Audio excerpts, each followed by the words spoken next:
기도하겠습니다. 좋으신 아버지, 오늘이 6월 25일입니다. 참으로 지난 70년 전 이 땅이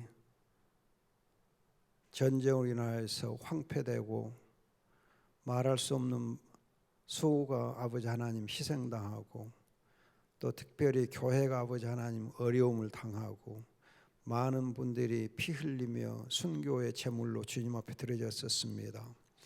아버지 하나님, 그 6.25 전쟁을 통해서 오히려 이 땅의 교회들의 믿음을 더욱 견고하게 하시고, 또 많은 아버지 이 해외에 있는 나라들의 도움을 받는 가운데서 이 땅이 이제는 저들에게 사랑을 되돌려주며 선교하는 교회들로 세워주신 걸 진실로 감사합니다.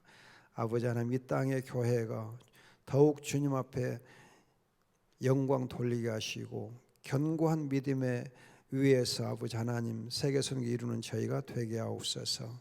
아버지 하나님, 이 시간도 주의 말씀으로 함께 하시 영광 받으시옵소서. 우리가 믿음 가운데 깨어있게 주시옵소서.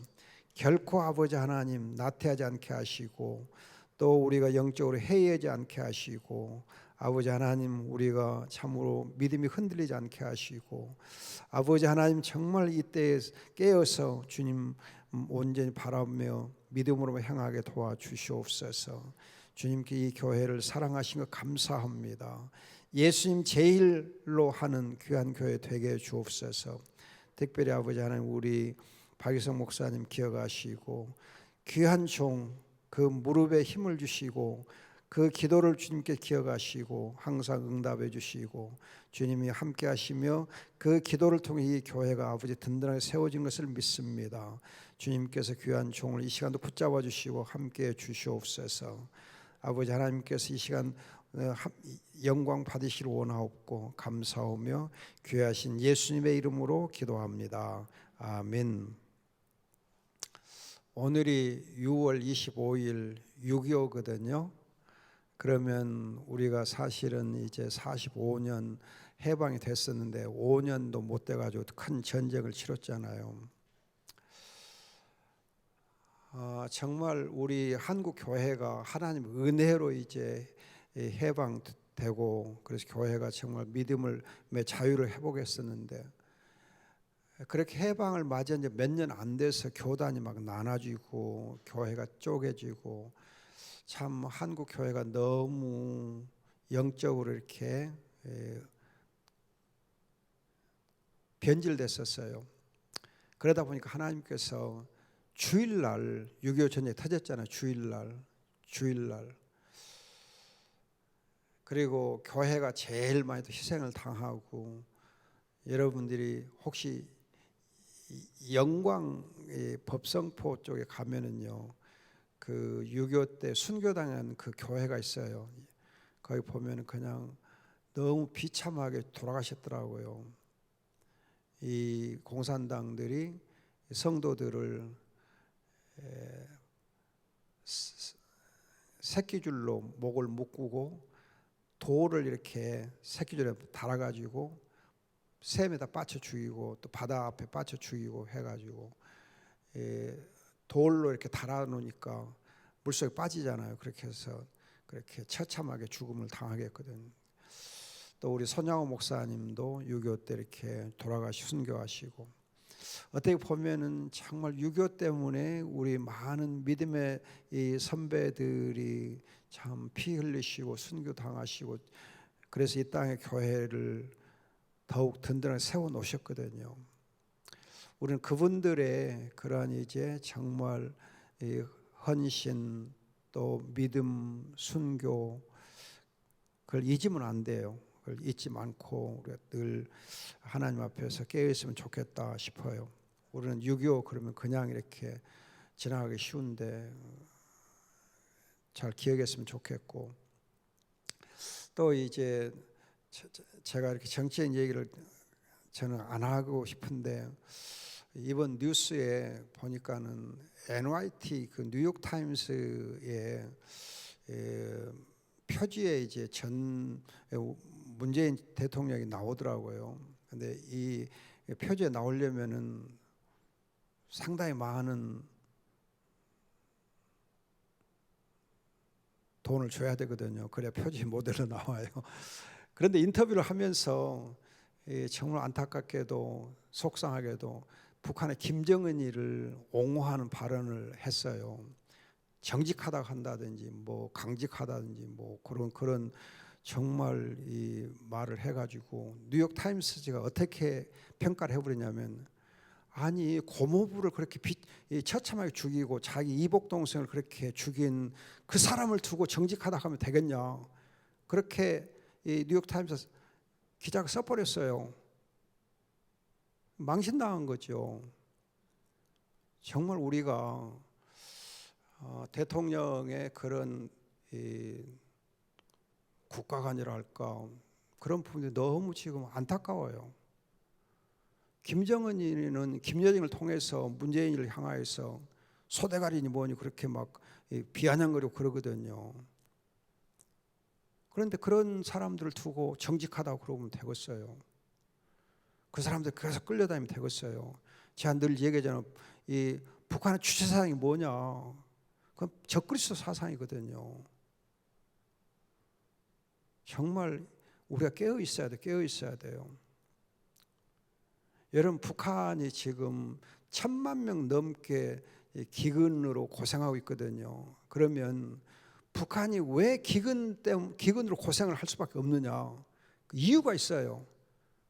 주체사상 때문에 그래요. 주체사상 때문에. 김일성이가 어버이이기 때문에 어버이를 통해서 백성이 다 먹는 문제를 해결을 해야 돼요. 그러니까 김일성이가 항상 배급을 해줘야 돼요. 배급을, 먹는 걸 배급을 해줘야 돼요. 그럼 배급을 어떻게 하느냐 하면은, 여러분들이 북한은 모든 농지가 다 국가 것이에요. 국가 것이란 말은 김일성 것이에요. 그래서 개인 것이 없어요. 그래서 농사를 지을 때 전부 집단 영농을 해요. 마을 단위 집단 영농을 하거든요. 집단 영농하면은 그 모든 농산물을 전부 국가가 또 가져가요. 가져가고 또 일률적으로 나눠줘요. 배급을 해줘요. 그러면 생각해 보세요. 이 일을 많이 해도 배급은 똑같고, 이 일을 안 해도 똑같고, 일을 해도 안 해도 주니까 일을 의욕이 없어지잖아요. 그런데다가 또 문제가 뭐냐면요. 그러니까 퇴비 생산 막 하라고 독려하지 않아요. 그래도 퇴비 말로만 하는 것처럼 하지요. 양질의 퇴비를 생산하지 않는 거죠. 그런가 하면 여러분들이 주의할 거가, 이 북한의 경우는 정치 자금이 필요해요. 정치 자금. 그럼 정치 자금을 위해서 북한에서 많이 생산되는 것이 석탄, 철광이에요. 그럼 석탄과 철광과 목재, 금과 백두산 목재가 어마어마하거든요. 그 목재, 철광석, 석탄을 중국으로 막 팔아 먹어요. 팔아 먹어요. 그렇기 때문에 북한의 이 주거 환경이 계속 연탄을 떼면 좋은데 연탄 아궁이를 안 만들어주고 계속 나무를 연료로 써요. 그렇기 때문에 북한은 밥을 해먹고 이거 난방을 해야 되니까, 추우니까 난방해야 되니까 전부 산에 있는 나무 잡목들을 다 비워버려요. 비워다가 그거 갖고 이 나무를 떼고. 여러분들이 우리 옛날에 생각해 보세요. 우리 이렇게 부엌 개량하기 전에 그냥 이렇게 산에 가서 전부 긁어다가 낙엽이고 뭐고 다 긁고, 또 소나무도 막 도끼로 찍어다 갖다 불태우고 막 그랬잖아요. 그러니까 전부 산이 그냥 야산이었잖아요. 전부 발가벗기 산이 됐잖아요. 그러다가 새마을운동 하면서 이제 연탄으로 바꾸고 부엌을 개량하면서 산이 살아나기 시작했거든요. 근데 북한은 계속 아궁이를 그냥 산에 있는 나무 갖다 떼니까 야산이 살아남지를 못해요. 그러니까 조금만 가물면 기근, 비가 조금만 오면 홍수, 기근 홍수가 반복돼요. 그래서 여러분들이 북한의 산을 보면 전부 바둑판이 바둑판. 왜? 전부 그냥 막 이 나무를 다 이렇게 베어가지고 없어요. 그러니까 이렇게 노는 관리하는 사람이 없고, 산은 전부 벌거숭이 산이고, 그러니까 결국은 논이 땅 질이 안 좋으니까 생산이 제대로 될 수도 없고, 또 이제 영농도 이렇게 집단 영농하니까 성실하게 농사 짓지도 않고, 또 이제 땔감 다 갖다 산에서 다 해버리니까 기근과 홍수가 계속 이어지고, 그러다 보니까 농사가 잘 될 수가 없어요. 잘 될 수가. 그러니까 항상 기근에 허덕이는 거죠. 주체사상만 없어지면요, 북한 사람들이 열심히 일하면은요 다 해결돼요. 석탄 수출 안 해먹으면 돼요. 연탄하고는 바꿔놓으면 되거든요. 근데 그걸 안 해주니까 안 되는 거죠. 어버이가 그냥 말로만 어버이였고 계속 백성들 이렇게 수탈한 거죠. 그런 북한의 인권 문제를 우리가 정말 잘 알아둬야 돼요. 그러니까 안 되는 거예요. 여러분, 중국은 어떻게 해서 경제가 됐냐면요, 중국은 땅이 전부 국가 것이에요. 국가 것이지만은 개인에게 50년 단위로 다 임대를 해줘요. 이 50년 단위로 임대를 해주고 자기 능력껏 신청해서 땅을 이렇게 경작을 해요. 그러면 이제 어떻게 하느냐 하면은 자기가 생산한 것 중에서 몇 프로만 국가에다 내요. 임대료를 내요. 그 나머지는 다 자기가 가져요. 그러니까 농사를 지으면은 농사 지은 만큼 그 땅에 대해서 자기가 이렇게 거의 소유권을 주장하면서 경작하면은 임대료만 조금 내면은 다 자기 것 되니까 열심히 벌죠. 그래서 여러분, 북한하고 비교해 보면 중국은 농사가 엄청 잘 돼요. 여러분들이 북한 그 경계선, 중국 경계선 쪽에 가서 보시면요, 이 만주하고 북한 비교하면 중국은요, 만주 땅은요, 콩, 옥수수, 뭐 벼 어마어마하게 잘 돼요. 그런데 북한은 같은 시기에 딱 내려다 보면요, 완전히 그냥 빈약해요. 제가 국경 지역을 한번 여행을 해봤거든요. 여행 해봐서 또 평양도 제가 가봤어요. 평양 근교에 가면요, 농사 엉터리예요. 이 벼를 심어놓으면 뭐가 다 뜬 뭐가 그냥 수두룩해요. 그리고 사과밭이라든지 그런 밭이요, 이 관리를 안 하니까 잡초가 무성하고 사과가 전부 병들어 있어요. 정말 안타까워요. 그래서 중국이 북한한테 야, 농지 계획 좀 해라. 그래서 우리처럼 좀 해라. 백성들에게 땅을 나눠주고, 그리고 열심히 벌게 해서 임대료만 받고 자기들이 알아서 수익을 올리도록 해라. 그러면 식량 문제 해결된다. 그렇게 중국에서 계속 얘기를 해요. 그래도 얘기 안 들어요. 그리고 주체사항만 내세우거든요. 미안합니다. 하여튼 6.25라고 얘기를 했네요. 정말 우리가 지금 북한의 사정이 어떤 것인가 알아둬야 돼요. 제가 이렇게 북한 국경 지역을 이렇게 한번 돌아보면서 너무 마음이 아팠어요. 굴뚝이, 지금도 굴뚝이 다 연기 나오고, 그 굴뚝 옛날 우리 불 때는 굴뚝 그대로예요. 지금도 연탄하고만 만들었으면, 석탄이 어마어마하니까 연탄하고만 만들었으면 이런 문제 해결되거든요. 자, 여러분들이 오늘은 이제 창세기 17장을 공부하게 되는데, 우선 여러분 공부에 들어가기 전에 제가 가끔 말씀드리는데, 하나님의 호칭 중에 전능한 하나님하고 만군의 여호와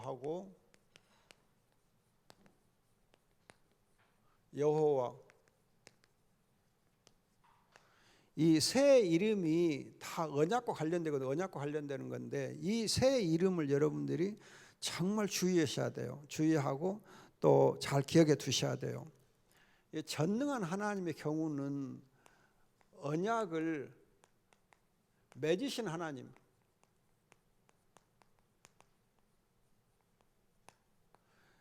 특히 이제 언약을 맺으실 때에는 오늘 본문에도 보면은 이 아브라함이 슬럼프에 빠져 있거든요. 영적으로 이렇게 굉장히 이렇게 이 어두운 가운데 빠져 있어요. 그래서 영적으로 어두움 가운데 있는 자들 하나님 만나 주시면서 언약을 맺어 주셔요. 그러기 때문에 이 하나님은 위로와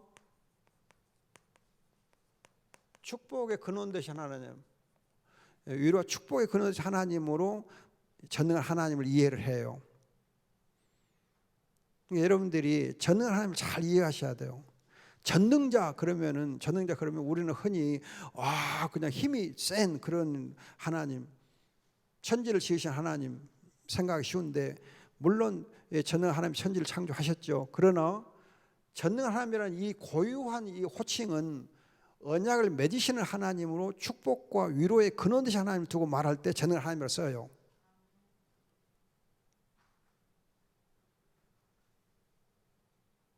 그냥 육체적으로 어떤 힘이 있는 그런 사람처럼 그 힘 있는 그거 아니에요. 주의하셔야 돼요.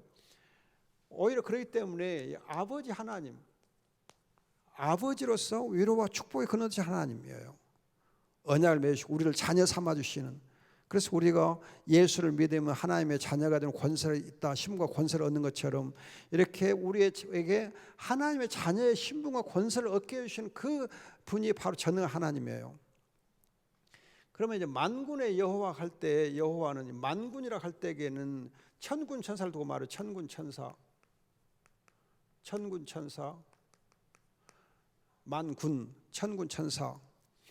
천군 천사들을 동원하시고 천군 천사를 해서 싸우시는 하나님. 그래서 언약을 위해서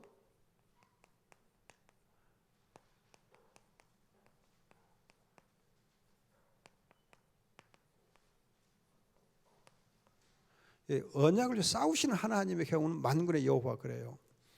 언약이 이렇게 잘 이루어지도록 언약을 싸우시는 하나님, 천사들을 동원해 싸우시는 하나님.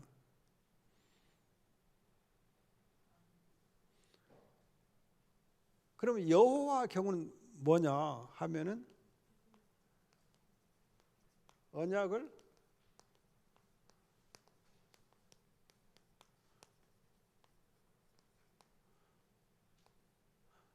성취하신 하나님, 언약을 성취하신 하나님이에요.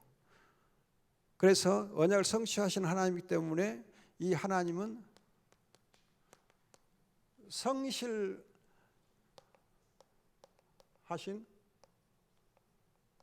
구원자. 그래서 구원의 하나님을 두고 말할 때 주로 이제 여호와 그렇게 막 쓰거든요. 그런데 이제 제가 자주 얘기하는 거지만 이 여호와라는 이 호칭이 출애굽기 3장 14절에서 보면 지금까지 우리가 번역을 할 때에 스스로 있는 자라 이렇게 번역이 왔거든요. 스스로 있는 자라 번역이 왔는데 이 번역은 정말 엉터리 번역이에요. 정말 엉터리 번역이에요. 이렇게 번역하면 안 돼요. 근데 지금까지 우리가 이 스스로 있는 자로 번역을 해 쓰고 있거든요. 이건 말도 안 되는 번역이에요. 말도 안 되는 번역이에요. 여러분 이 출애굽기 3장 14절을 영어로 번역하면요. 어떻게 번역하냐면 써놓고 얘기해 줄게요. It is I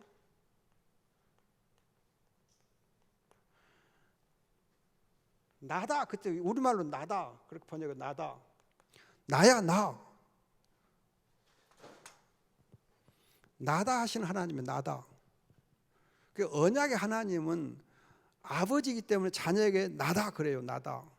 430년 만에 아브라함과의 언약을 기억하시고 이스라엘 백성 출애굽할 때 나타나실 때 모세에게 나타나실 때 나다 하신 거거든요. 너희들이 잊고 있었던 언약의 하나님 나다. 아브라함과 맺은 언약을 기억하고 지금 나타났다. 나다. 그래서 it is I myself라고도 번역을 하고 또 영어 성경에서는 I am이라고 하거든요. I am이라고 그래요. I am이 나다 그 뜻이 나다. I am 나다.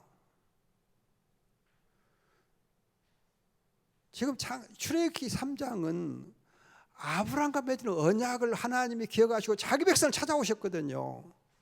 찾아오셔서 나다 하신 거예요. 너희들이 잊고 있었던 나다 그거예요.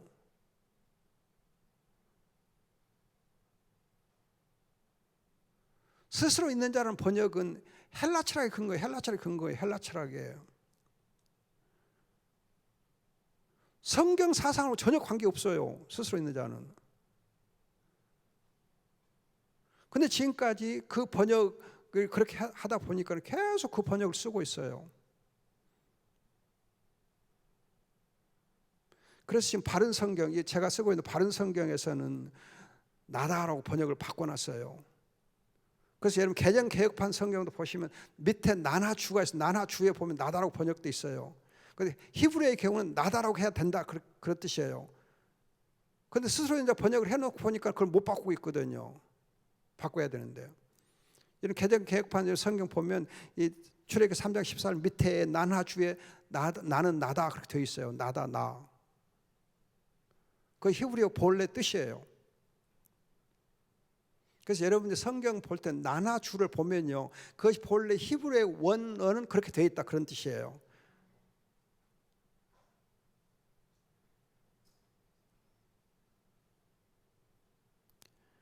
우리가 언약을 많이 얘기해요. 언약을 많이 얘기하는데 정말 하나님께서는 이 언약을 정말 자기 백성 세우기를 기뻐하시고 그 언약을 이 성취되도록 하기 위해서 싸워주시고 그 언약을 마침내 성실하게 이루어주시는 하나님이 바로 전능한 하나님 만군의 여호와 그리고 여호와 그래요. 그래서 신학적으로 이 호칭이 굉장히 중요해요. 구약신학에서 굉장히 중요하게 다루는 호칭이에요. 이걸 신학에서 가르치거든요. 신학에서 구약신학 교수 시간에 이거 다 가르쳐줘요. 가르쳐 주는데 스스로 있는 자는 그 말에 그냥 이렇게 어떻게 꼬여가지고 학교에서는 가르쳐 줬는데 교회에서는 그렇게 안 가르치는 거예요.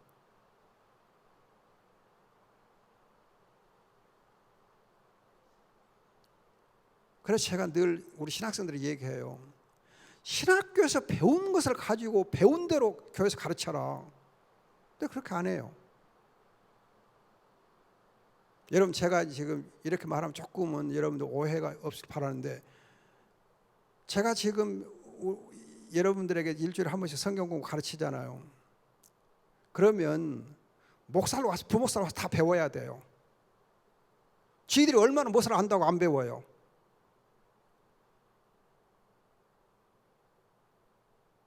제가 볼 때는 정말 안타까워요. 목사들이 먼저 배워야죠. 그래서 성도들을 가르칠 수 있죠.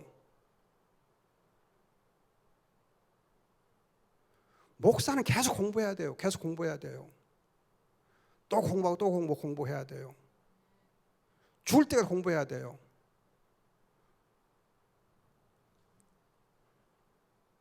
여러분들이 제가 저를 이렇게 말했으면 그러긴 하지만은 제가 77년부터 교수생활을 해가지고 지금까지 45년 교수생활을 했잖아요. 45년. 그러면은 사실은 45년 교수생활을 한 저에게 이 강의를 들을 수 있는 것은 절호의 기회예요. 제가 여기서 얼마나 더 할 겁니까? 예일교에서 얼마나 더 할 것 같아요? 제가 지금 교회 개척했잖아요. 저도 개척한 교회 가서 잘 돌봐야죠. 내년부터는 안 올 가능성이 많아요. 금년 여름 마지막 기회예요. 기회일 수 있어요.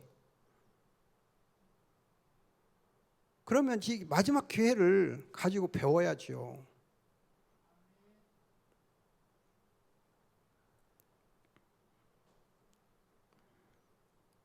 제가 예일교회를 사랑해서 지금 이렇게 창세기 강의를 해드리고 있는데 이 어떻게 보면 교회가 마련해 준 좋은 기회를 잡아야지요. 그리고 배워야지요. 배워야 성도를 섬길 수 있죠.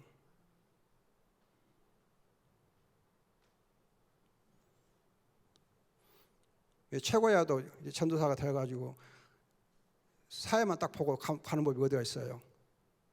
그건 예의도 아니에요. 그러려면 사회 안 보는 게 더 좋아요. 이 교회가 왜 이 모양이 되어 있는지 정말 마음 아파요. 제가 박 목사님한테 한번 얘기했어요. 박 목사님 뭐라고 얘기했을 텐데 반응이 없어요. 여러분, 교회가 정말 계속해서 부흥 발전을 부목사 공부를 열심히 해야 돼요. 여러분들이 지금 이 하나님 호칭에 대해서 정확히 잘 기억하시고 아시면 좋겠고, 그 다음에 여러분들이 오늘 본문 중에서 정말 주의할 것은요, 16장 16절에 86세라고 되어 있고 17장 1절에는 99세라고 되어 있어요. 99세. 그럼 몇 년의 세월이 흘러요? 13년. 그럼 13년이라는 숫자가 무슨 숫자냐 하면 이스마엘 성년이 되는 것이 13세예요. 13절. 유대인들은 13세가 되면 성년이 돼요. 성년식을 해요. 그러니까 이스마엘의 성년이 될 때까지 아브라함이 어떻게 살았느냐? 여기 19장 17절 1절 보면 너는 내 앞에 생활을 걸려. 너는 내 앞에 생활을 걸잖아요. 그러면 내 앞에 생활을 그 말은 그동안 13년 동안 하나님 앞에서 행하지 않았다는 뜻이거든요. 그럼 누구 앞에서 살았겠어요? 이스마엘 앞에서 산 거지. 이스마엘 앞에서. 하갈에 낳아준 이스마엘 앞에서 산 거죠. 그러면 여러분, 하나님께서 이스마엘 앞에서 이스마엘과 함께 그냥 이렇게 세월을 보내는 그 아브라함을 보고 아이고 너 잘한다 그러시겠어요? 아니면 꼴값한다 그러겠어요? 우리말로 꼴값하는 거죠. 그래서 여러분 13이라는 숫자가 성경상으로 보면은 저주의 수. 13은 저주의 수. 12보다 하나 더 많은데 저주의 수예요. 14보다 하나 부족하고 12보다 하나 많고 저주의 수예요. 그래서 여러분들이 지금 이제 미국 같은 데 보면은 13일 금요일 그러면은 비행기 티켓 값이 그냥 엄청 싸요. 왜? 그날은 재수없다고 사람들 비행기 안 타거든요. 그 사람들도 미신을 지켜요. 13일 금요일 그러면 비행기 잘 안 타요. 그래서 그날은 비행기 값이 굉장히 싸요. 막 50% 이상 막 세일돼요. 그래서 여러분들이 에스더서를 보면은 하만이 유대인들을 이렇게 죽이려고 하잖아요.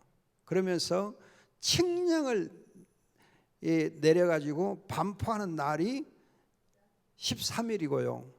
또 처형하기로 되어 있는 날도 13일이에요. 13일로 되어 있어요. 그렇게 해서 13이라는 숫자가 저주의 수예요. 따라서 여러분들이 아브라함이 지금 13년 동안 하나님 앞에 행하지 아니하고 이스마엘 앞에서 행했다. 그 말은 하나님께서 야 이놈아 네 꼴값한다. 그리고 하나님께서 안 만나주시고 하나님과 교제가 끊어진 거예요. 여러분, 하나님과 교제가 끊어졌단 말은 아브라함이 영적으로 굉장히 침체 상태에 있는 거예요. 슬럼프에 빠져 있는 거예요. 어두운 가운데 빠져 있는 거예요. 13년 동안 단을 쌓지 않아요. 여호와를 부르지 않아요. 하나님께서 그를 만나주지도 않아요. 그 13년이에요. 이 13년의 수를 여러분들이 잘 기억하셔야 돼요. 그래서 86세, 99세 그렇게 나이를 밝혀놓은 거예요. 13년 세월이 흘렀다고. 하나님 없이 흘렀다고. 하나님 앞에 살지 아니하고 그냥 이렇게 이스마엘 앞에 살았다고 한 거예요.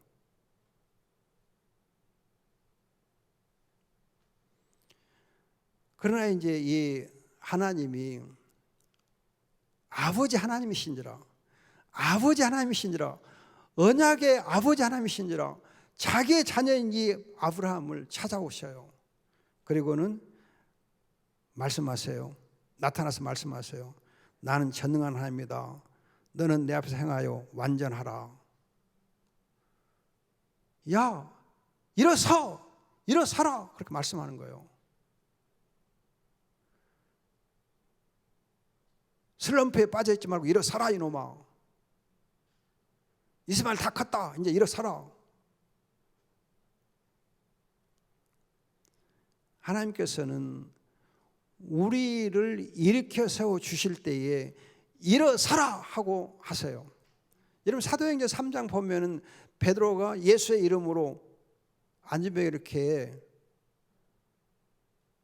치료해 줄 때에 예수를 명하노니 어떻게 했어요? 일어서라. 그러죠. 일어서라. 여러분 마가복음 2장에 보면은 중풍병이 있잖아요. 예수님 어떻게 했어요? 일어서라 그러거든요. 죽은 자 일어서라 그러거든요. 일어서라 그래요. 여러분 하나님께서 그냥 불끈 들어갖고 이렇게 세워주는 거 아니고 우리 들어 일어서라 그래요. 일어설 때 이렇게 세워주세요. 여러분들이 한 가지 주의할 거가요. 기도가 막힐 때가 있어요. 기도가 막힐 때가 있어요. 그러면 하나님 성령님 통해서 내 기도를 이렇게 이 기도 문을 좀 열어주시고 기도가 잘 되게 해주세요. 그렇게 이제 여러분들이 하면서 하나님께서 내 기도문을 열어줄 때까지 기다리면 되느냐? 아니에요. 기도를 해야 기도문이 열려요. 기도를 해야 기도문이 열려요. 기도하기 싫을 때 이러면 기도를 해야 기도의 문이 열려요. 억지로 기도를 해야 돼요. 여러분들이 그냥 힘들 때, 피곤하고 힘들 때 억지로도 일어나서 움직이면 힘이 나는데 아이고 모르겠다 하고 계속 누워있잖아요. 그럼 계속 누워있게 돼. 그러다 죽어. 근데 좀 힘들어도 내가 일어나야지, 밭에서 풀이라도 뽑아야지 하고 일어나지 않아요. 그러면 밭에서 일하다 보면 힘이 나요. 여러분 시골에서 일해본 경험 있잖아요. 전날 일하고 나면 너무 그냥 몸이 그냥 피곤해갖고 그냥 너무너무 힘들지만은 그 다음날 아침에 정말 일어나기도 힘들지만은 일어나서 밭에 가면 힘이 또 나요. 그렇게 일을 하고 해서 농사를 짓잖아요. 농사 짓는 분 다 대부분 그렇게 해요. 제가 농사를 지어보니까요. 새벽 5시 반부터 9시 반까지 한 4시간 일하거든요. 그러면 그렇게 시원할 때 하지만 땀을 엄청 흘려요. 그러고 나면 좀 기진맥진 돼요. 그럼 낮에는 아무것도 못하고 누워서 자기도 하고 쉬기도 하고 그래야 돼요. 그래 그 다음 아침에 또 일어나서 또 가서 일하면 또 힘이 나고 그래요. 제가 그걸 보면서 힘들 때에 힘들다고 누워버리면 안 되고 억지로 일어서면 하나님 힘을 주시는 거예요. 영적으로 마찬가지예요. 일어날 때 일어나라. 일어나야 하나님도 이렇게 세워주세요. 우리가 하나님 앞에서 행하려고 노력할 때 하나님께서 우리가 힘을 주어서 나를 돕는 자가 되시거든요. 여러분 시편 121편 보면 하나님께서 우리의 출입을 항상 도우시고 우리 편이 되어서 우리와 함께 하신다 그러거든요. 하나님 우리를 도우세요. 함께 하세요. 그러나 내가 하나님 앞에서 행해야 하나님 우리와 함께 하세요. 여러분들이 지금 영적 슬럼프가 지금 오랜 기간 동안 아브라함이 왔잖아요. 그러면 아브라함도 영적 슬럼프가 장기간 동안 있다고 한다면 우리라고 영적 슬럼프가 없겠어요? 있죠. 그러니까 모든 성도에게 영적 슬럼프는 당연한 거예요. 있을 수 있어요. 왜 나만 영적 슬럼프가 있느냐? 왜 나만 어려움이 있느냐? 왜 나만 불행하냐? 왜 나한테만 하나님께서 이렇게 어려움을 주시느냐?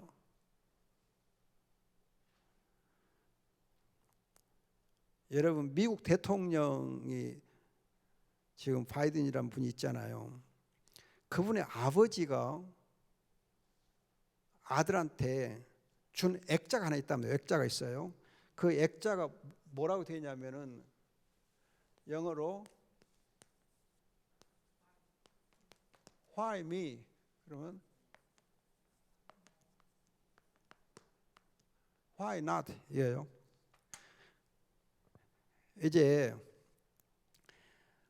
그 바이든이라는 사람이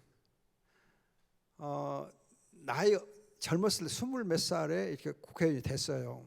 근데 그 얼마 안 가서 2, 3년 지나서 자기 부인이 죽고 또 뭐 아들 죽고 뭐 딸 죽고 뭐 그랬어요. 그래가지고 굉장히 어려움이 있었어요. 그때 왜 하나님이 내게 이렇게 어려움을 주시느냐?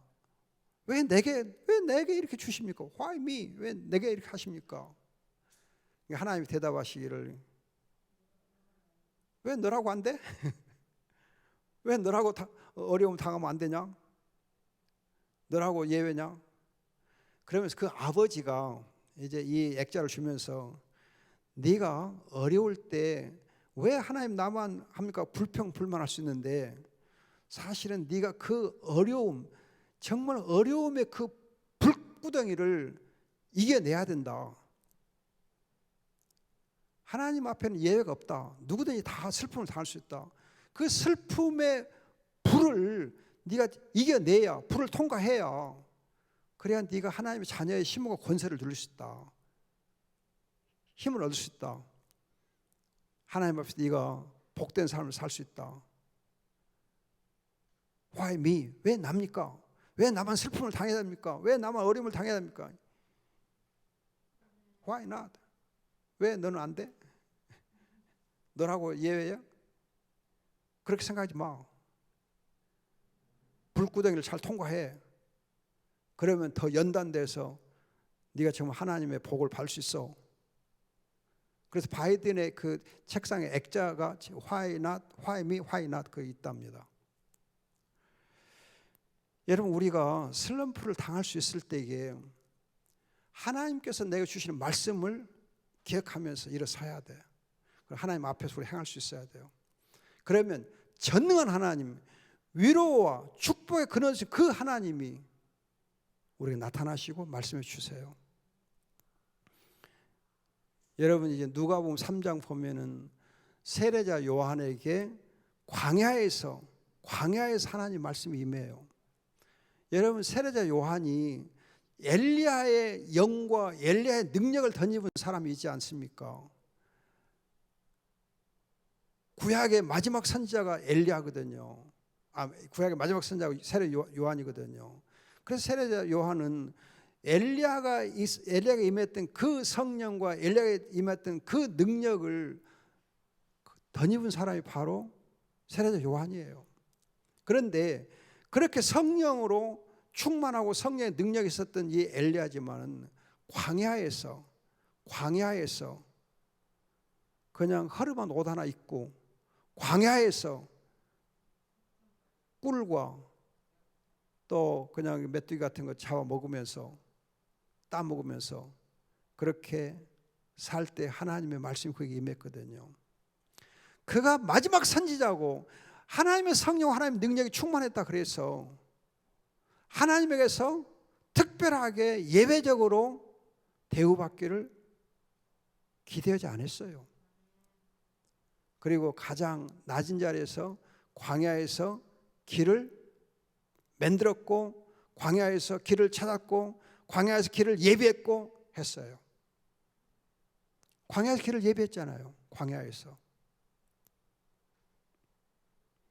우리는 슬럼프가 있으면 안 된다.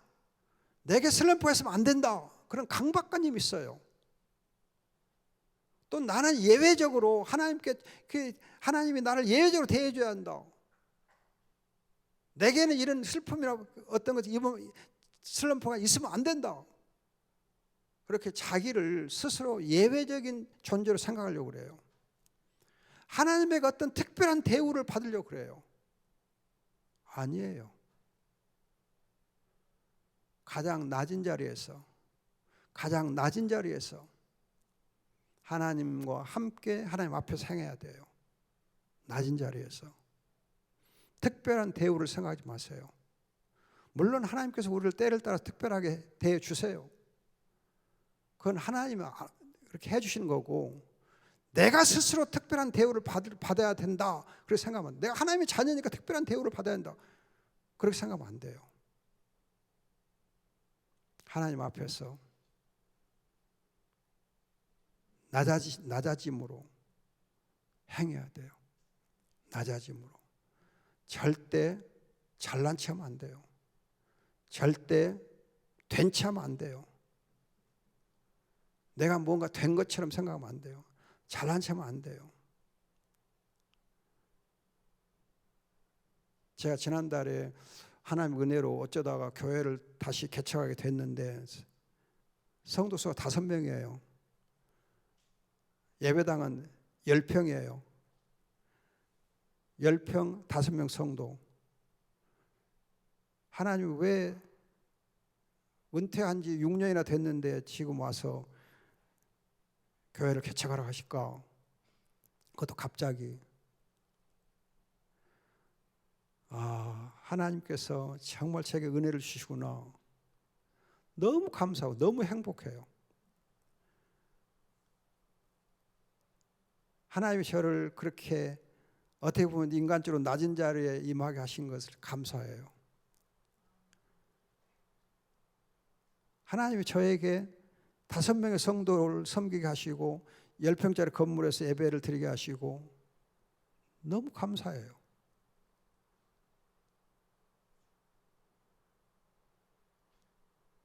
하나님이 저에게 너무 귀한 은혜를 주신 것 같아요. 또 이제 이 적은 교회를 통해서 제가 지금 제가 동명교회 대학부에서 그 대학부에서 길렀던 그 청년들이 커서 지금 선교사로 많이 나가 있어요. 근데 그 선교사들을 지금 후원하거든요. 감사해요. 이렇게 하나님께서 선교사를 후원하게 하고 또 일을 하고 또 이렇게 이 구제 같은 걸 좀 하고 있는데, 그러니까 하나님께서 이 일을 축복하셔서 너무 감사해요. 너무 감사해요.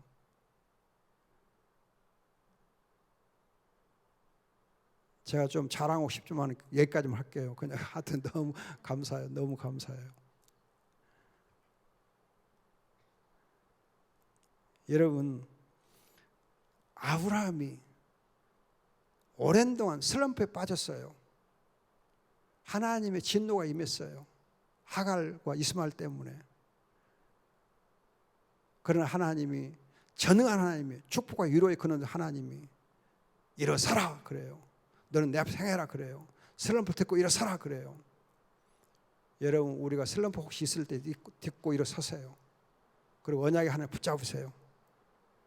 그러면 하나님께서 우리를 하나님 자녀의 힘과 권세를 주십니다. 자, 기도하고 마치겠습니다. 좋으신 아버지 감사합니다. 고맙습니다. 사랑합니다. 전능한 하나님의 은혜 가운데 행하게 주옵소서. 항상 주의 은혜로 우리 복되게 하옵소서. 감사하고 믿사오며 예수님의 이름으로 기도합니다. 아멘.